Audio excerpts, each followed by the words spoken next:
था कि ईरान अपना यूरेनियम एनरिचमेंट जो है उसको रोक दे, और अगले कई सालों के लिए उसमें 5 साल का भी जिक्र हुआ, 10 साल का भी जिक्र हुआ, 20 साल का भी जिक्र हुआ कि अगले 20 साल तक जो है यूरेनियम एनरिचमेंट ना करे। इस तरह की खबरें आई, इस तरह के प्रस्ताव सामने रखे गए। एक प्रस्ताव यह भी रखा गया कि ईरान का जो एनरिच्ड यूरेनियम है, जो 60% के करीब एनरिचमेंट हो रखा है उसको कम करके 3% कर दिया जाए। इस तरह के भी ऑप्शन सामने रखे गए। एक बात यह भी रखी गई कि ईरान अपना अगर एनरिच यूरेनियम दे देता है तो बदले में ईरान के ऊपर जितने सैंक्शंस लगे वो सब हट जाएंगे। इस तरह के तमाम ऑप्शन सामने रखे गए, लेकिन जो खबरें आ रही हैं, ईरान ने एक बार फिर इन्हें मानने से मना कर दिया है। देखिए, मैं दो लोगों का जिक्र करना चाहता हूं जो कि ईरान में बेहद प्रभावशाली पदों पर हैं, और बताया जा रहा है कि ये दोनों नहीं चाहते कि किसी भी तरह से अमेरिका से बातचीत की जाए। इसमें पहले है मोहम्मद बाघेर जोलगाद्र, जो कि ईरान के सुरक्षा परिषद के सचिव हैं, सेक्रेटरी हैं, जो अली लारीजानी साहब शहीद हुए उनकी जगह जो है जोलगाद्र साहब जो है वो अपॉइंट किए गए। एक, और दूसरा अहमद वाहिदी साहब, IRGC के कमांडर इन चीफ। ये दो लोग हैं जिन्होंने साफ साफ ये संदेश दे दिया है कि ईरान को अमेरिका से किसी तरह की बातचीत नहीं करनी चाहिए। इनका कहना है कि जो जवाब देना होगा वो ईरान की सेना दे देगी। उन्होंने ये कहा है कि किसी भी तरह की शर्तें थोपना, जो बार बार अमेरिका की तरफ से शर्तें लगाई जा रही हैं, ऐसा कर लेंगे तो ऐसा होगा, ये मान लीजिए तो ऐसा कर देंगे, ये शर्तें थोपना किसी तरह की बातचीत नहीं हो सकती। और तीसरी बात इन्होंने कही है, जो ईरान के हित में होगा, ईरान का नेशनल इंटरेस्ट होगा, उसको सबसे आगे रखते हुए ही बातचीत की जाएगी। यानी ये दोनों लोग ऐसे हैं, एक तो अहमद वाहिदी IRGC के कमांडर इन चीफ, और दूसरे मोहम्मद बाघेर जोलगाद्र जो कि सुरक्षा परिषद के सचिव हैं।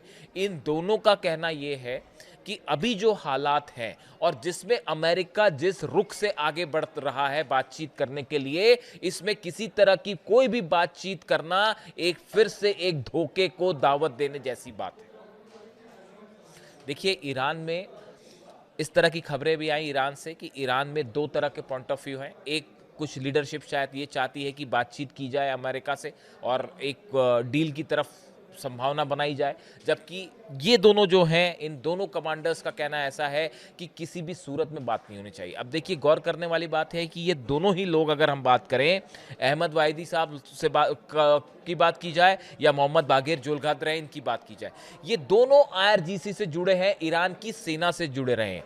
ये खामेनेई साहब के पुराने उन सहयोगियों में शामिल हैं जिन्होंने इस्लामिक क्रांति के बाद से अली खामेनेई साहब के साथ मिलकर लगातार ग्राउंड पर लंबे समय तक काम किया है।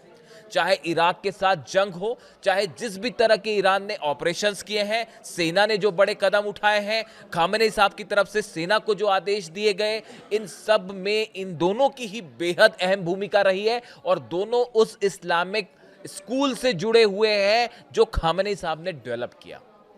इसीलिए इनको खामेनेई साहब के दो शेर भी कहा जाता है, और ये बात अमेरिका तक पहुंच चुकी है। डोनाल्ड ट्रंप को ये बात समझ आ चुकी है कि जब तक ये दोनों लोग यहां पर हैं, तब तक किसी भी तरह का छल नहीं किया जा सकता ईरान के साथ।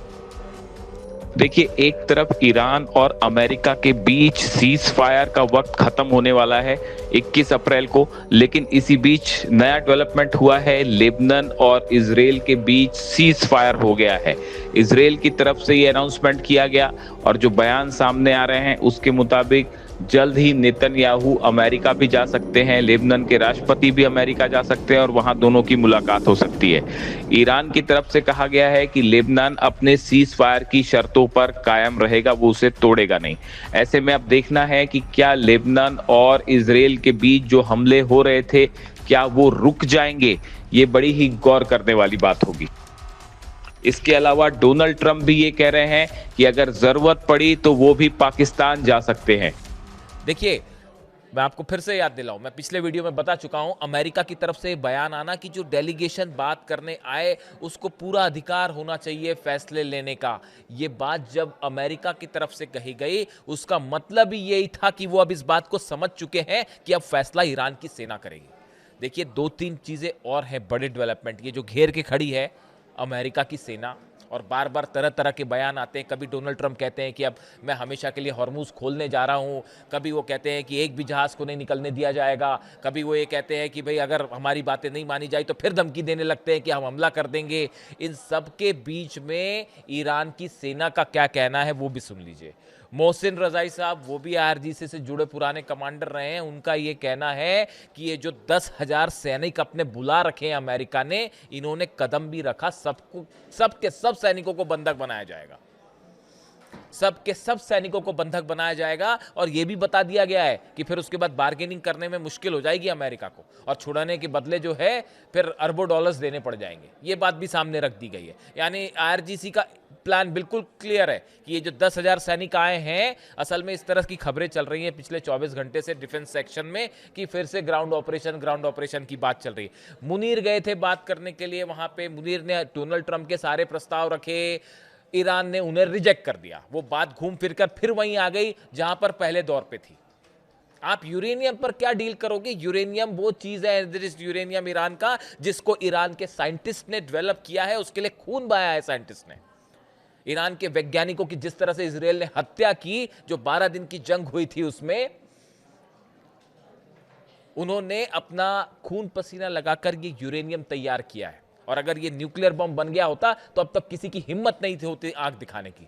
वो जैसे नॉर्थ कोरिया के पास है, नॉर्थ कोरिया पर हमला करके दिखाएं, अब तक किम जोंग उन आदि निपटा चुके होते। इजराइल तो पता नहीं कहां चला गया होता, नक्शे से खत्म हो गया होता। वो तो किम जोंग उन पिछली बार ही कह रहे थे कि मेरी तो एक ही मिसाइल काफी है पूरे इजराइल को नक्शे से मिटाने के लिए। देखिए अली अब्दुल्लाई हैं, the commander of Iran joint military command, इनकी तरफ से एक बयान आया है। इनका कहना ऐसा है, Ali Abdullah, the commander of Iran's joint military command, has also threatened to halt trade in the region if the US does not lift its blockade. इनका कहना यह है कि अगर अमेरिका ये जो घेर के बैठा है अपना ब्लॉकेड नहीं अपना हटाता है इसको हॉर्मुज से, हम पूरे अरब में व्यापार को रोक देंगे।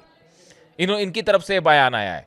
He warned that Iran would retaliate by blocking trade through the Red Sea along with the Gulf and the Sea of Oman. उनका कहना ऐसा है कि अगर अमेरिका की ये जो नेवी इस तरह से खड़ी रही 16 जहाज लेके और तमाम डिस्ट्रॉयर्स लेकर, तो फिर ओमान की खाड़ी में कोई व्यापार नहीं होने दिया जाएगा, और इसके साथ ही बाब अल मंदेब को बंद कर दिया जाएगा, जो कि फारस की खाड़ी और ओमान की खाड़ी पूरी तरह से बंद कर देगा।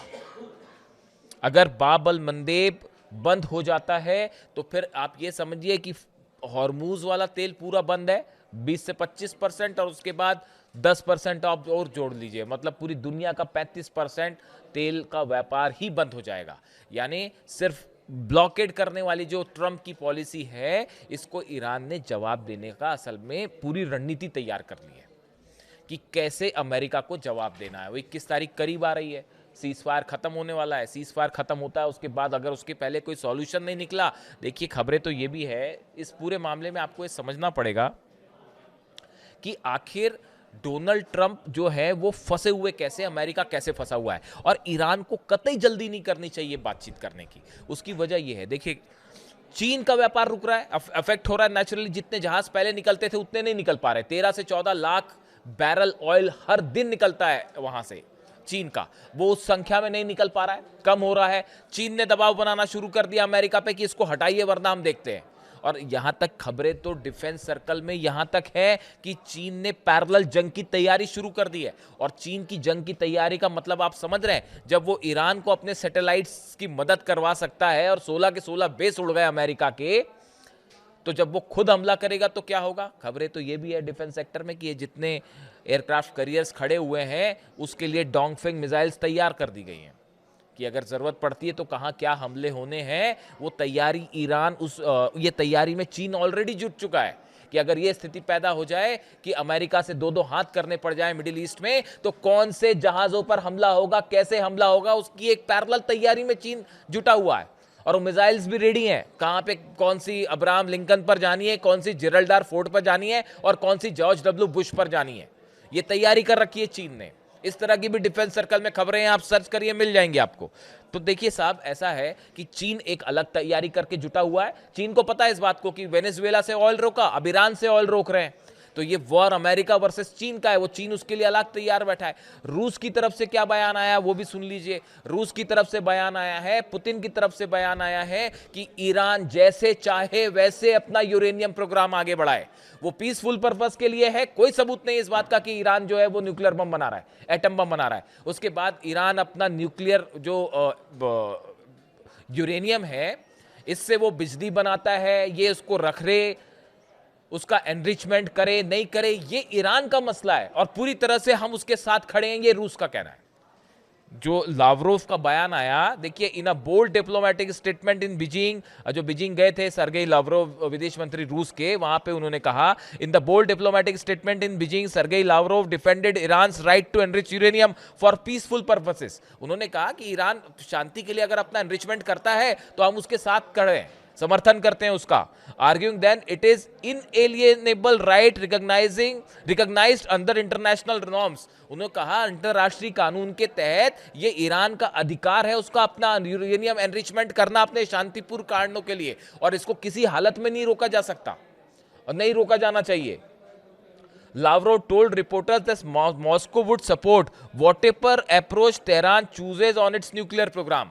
उन्होंने कहा कि मॉस्को यानी रूस समर्थन करता है ईरान का, वो अपने यूरेनियम के लिए जो भी फैसला करेगा हम उसके साथ खड़े हैं। आप समझ रहे हैं, चीन ने धमकी दे दी है अगर हमारे जहाज रोके तो जंग हो जाएगी साहब। रूस वहां से कह रहा है कि हम अब न्यूक्लियर प्रोग्राम के साथ पूरी तरह से खड़े हैं, जो फैसला लेगा वो ईरान लेगा। ये बात साफ कर दी है रूस ने कि यूरेनियम जो है ईरान का है, जो फैसला लेगा हम साथ खड़े हुए। अब इस सूरत में ये जो दोनों कमांडर्स हैं ईरान के, जो मैं बार बार इन पर फोकस कर रहा हूं, मोहम्मद बागेर जोलगद्र और अहमद वाहिदी साहब, इन दोनों का रुख तय करेगा अमेरिका से बात करनी है नहीं करनी। 6 दौर की बातचीत हुई, आपने हमला कर दिया। देखिए, असल में कहानी जो है वो वहीं पे आके जो है फंस गई है। बातचीत क्यों नहीं हो पा रही ईरान में, और खासकर ये दोनों कमांडर्स में इतना ज्यादा गुस्सा क्यों है? उसकी वजह है सुप्रीम लीडर को निशाना बनाना। मेरे पास जो सोर्सेस हैं उसके मुताबिक तो ये भी बयान आए हैं, जो अहमद वाहिदी साहब हैं ईरान के आईआरजीसी के कमांडर इन चीफ, उन्होंने ये भी कहा इन्होंने हमारे सुप्रीम लीडर को निशाना बनाया है। ऐसे लोगों से, ऐसे कातिलों से बात नहीं की जानी चाहिए।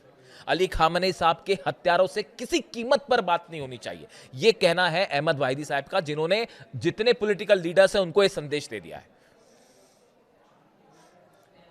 अगर किसी की हिम्मत होती है ईरान के सुप्रीम लीडर पर हमला करने की, तो ऐसे लोगों से सिर्फ जंग की जा सकती है, समझौता नहीं किया जा सकता। और अगर आप मेरा व्यक्तिगत पॉइंट ऑफ व्यू पहुंचे, मैं अहमद वाहिदी साहब की इस रुख से बिल्कुल सहमत हूं। मुझसे कई लोग पूछते हैं कि ईरान को क्या करना चाहिए। जो अहमद वाहिदी कह रहे हैं, एक प्रकार से बात पूरी तरह से सही कह रहे हैं।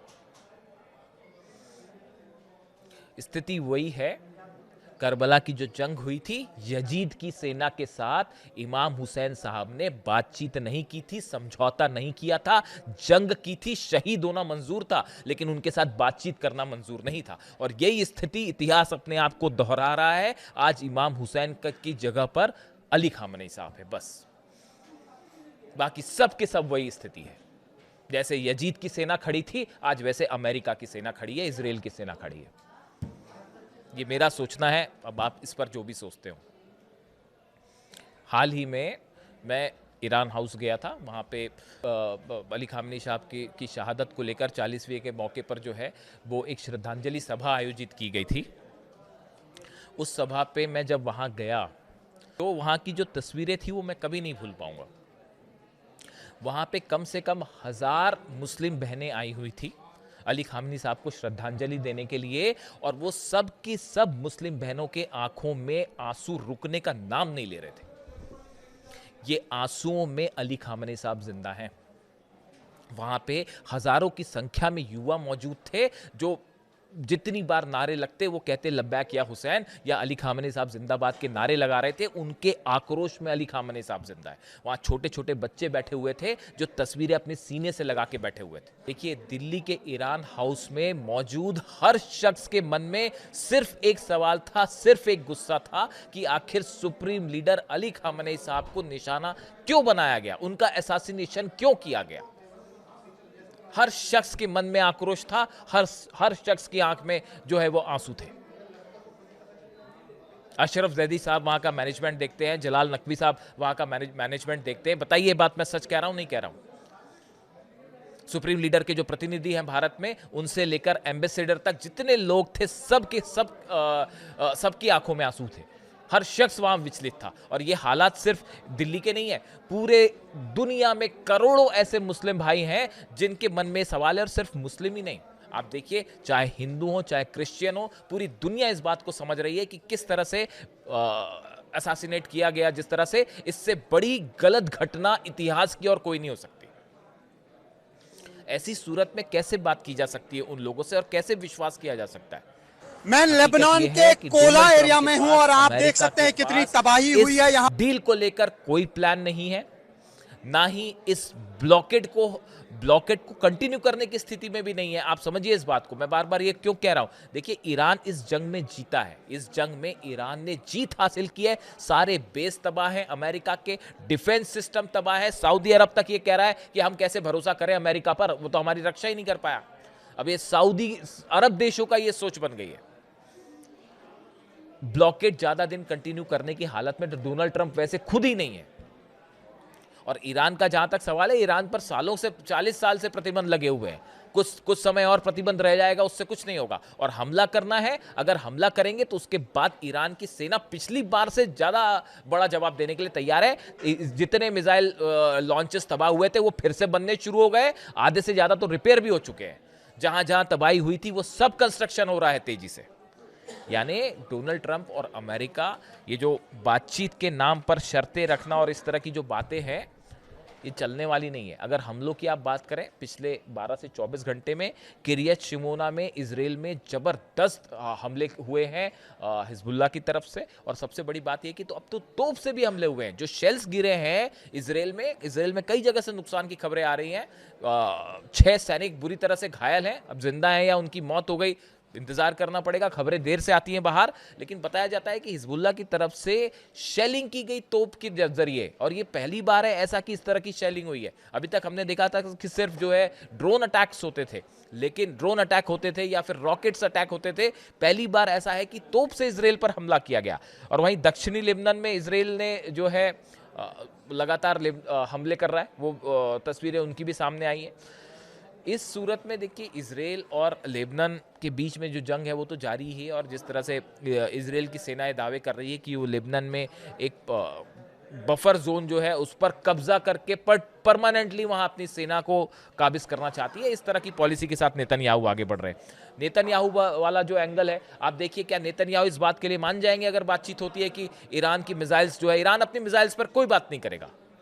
क्या नेतन्याहू को यह बात मंजूर होगी? कतई मंजूर नहीं होगी। तो फिर नेतन्याहू हमेशा ये चाहेंगे कि अगर सीज फायर होता है तो वो सीज फायर टूट जाए, किसी तरह की बातचीत ना हो। ऐसी स्थिति में कोई बातचीत वाली स्थिति सफल हो ही नहीं सकती।